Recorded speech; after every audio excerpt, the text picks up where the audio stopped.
Hi friends, welcome to my channel. ఈరోజు మన కిచెన్లో వచ్చేసి 1 kg చికెన్తో సూపర్ టేస్టీగా ఉండే చికెన్ గ్రేవీ కర్రీ ఎలా చేసుకోవాలో చూసేద్దాం రండి. ఈ రెసిపీ కోసం నేను కేజీ చికెన్ దాకా తీసుకుని ఇలా శుభ్రంగా కడిగి పక్కన పెట్టుకున్నాను. ముందుగా స్టవ్ ఆన్ చేసి దానిపైన ఒక కడాయిని పెట్టుకొని ఇందులోకి ఒక 4-3 టేబుల్ స్పూన్ల ఆయిల్ వేసుకోండి. ఇప్పుడు మనం కట్ చేసి పెట్టుకున్న ఆనియన్స్ కూడా వేసుకొని బాగా ఫ్రై చేసుకుందాం. ఉల్లిపాయలు అనేది వీడియోలో చూపిస్తున్న విధంగా గోల్డెన్ కలర్ వచ్చేంత వరకు ఫ్రై చేసుకొని అందులోకి కేజీ చికెన్ యాడ్ చేసుకోండి. ఇలా చికెన్ మొత్తం వేసేసి మంటను హై ఫ్లేమ్లో పెట్టుకొని బాగా ఒక 2 minutes ఇలా ఫ్రై చేయండి. ఇందులోకి తగినంత పసుపు, ఒక 2 టేబుల్ స్పూన్ల కారం వేసుకోండి.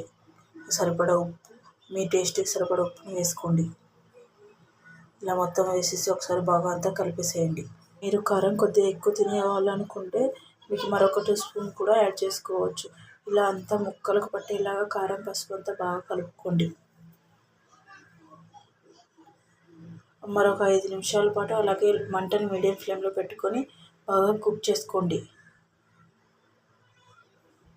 ఇలా మొత్తం బాగా మిక్స్ చేసి కలుపుకోండి. ఒక 5 to 2 minutes ఇలాగే వదిలేసి ఇందులో కొంచెం చికెన్ మసాలాను యాడ్ చేసుకోవచ్చు.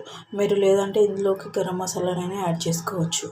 మన ఛానల్ సబ్స్క్రైబ్ చేసుకున్న ఫ్రెండ్స్ బాగా మిక్స్ చేయండి. మరొకసారి మన వీడియో నచ్చితే లైక్ చేసి, షేర్ చేసి, గంట సింబల్ నొక్కండి ఫ్రెండ్స్. మొత్తం అంతా చికెన్ ముక్కలకి అంతా పట్టేలాగా మొత్తం మిక్స్ చేసుకోండి. ఇలా మిక్స్ చేసి ఒక 5 minutes మూత పెట్టి ఇలాగే వదిలేయండి. ఇందులోకి మనం మసాలా తయారు చేసుకుందాం. ముందుగా ఒక మిక్సర్ తీసుకొని ఇందులోకి ఒక 1/2 టీ స్పూన్ అంత కొబ్బరిని వేసుకోండి. ఇందులోకి కొత్తిమీర, కొంచెం అల్లం, ఒక 5 to 6 ఎల్లిపాయ పొట్టు తీసి వేసుకోండి. ఇందులోకి ఒక టొమాటోని యాడ్ చేసుకోండి. లావుదైతే 1, చిన్నదైతే 2 వేసుకొని దీన్ని బాగా మెత్తగా కొంచెం తగినన్ని నీళ్లు పోసుకొని మిక్స్ చేసుకోండి. ఇలా మిక్స్ చేసుకున్న తర్వాత ఇప్పుడు చికెన్ చూద్దాం. ఇదంతా బాగా ఫ్రై అయింది కదా, ఇందులోకి మనం పేస్ట్ చేసి పెట్టుకున్న మసాలాని యాడ్ చేసుకుందాం. ఇలా ఒకసారి అంతా కలిపేసి ఇందాక మనం మిక్స్ పట్టి పెట్టుకున్న ఈ మసాలా అనేది ఇందులోకి యాడ్ చేసుకుందాం. మసాలా వేసుకొని మీకు తగినన్ని నీళ్ళు పోసుకొని ఇది మొత్తం మిక్స్ చేసుకోండి. ఇలా మిక్స్ చేసుకుంటూ ఒక సైడ్ నుంచి కలుపుకోండి. ఇలా వేసుకొని మనకు చికెన్ అనేది ఆల్రెడీ ఒక 50% కుక్ అయింది.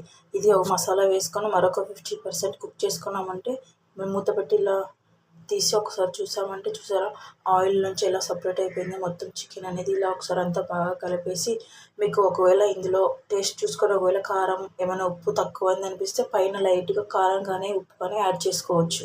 ఇలా యాడ్ చేసినాక ఒక 2 minutes ఇలాగా మూత పెట్టి వదిలేయండి. అలా వదిలేసారంటే మనకు కారం అనేది పచ్చివాసన రాకుండా ఉంటుంది.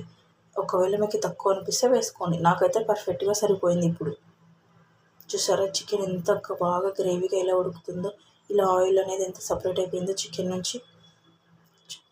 పైన కొంచెం కొత్తిమీరతో గార్నిష్ చేసుకున్నామంటే అంతే, చికెన్ కర్రీ రెడీ అయిపోయినట్లే. మరి ఈ ప్రాసెస్లో ట్రై చేసి చూడండి. చికెన్ కర్రీ అనేది చాలా టేస్ట్గా వస్తుంది. మీకు నచ్చినట్లయితే కనుక మీ ఫ్రెండ్స్ అండ్ ఫ్యామిలీ మెంబర్స్తో షేర్ చేసుకోండి. మన ఛానల్ సబ్స్క్రైబ్ చేసుకోండి. Thank you for watching.